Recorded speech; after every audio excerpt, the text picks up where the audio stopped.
Pumunta ako sa Kenny Rogers para i-try yung bago nilang ice cream kaso wala. At dahil doon nagtry ako ng ibang bago katulad ng 4 cheese chicken. Okay naman, same quality ng chicken, yung 4 cheese parang wala lang.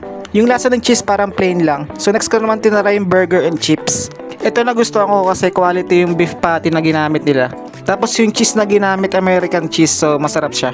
So next ko naman tinry yung chicken chowder. Ito masarap din, yung soup may pagkasopas yung lasa. Perfect i-dip yung tinapay sa mainit na chowder.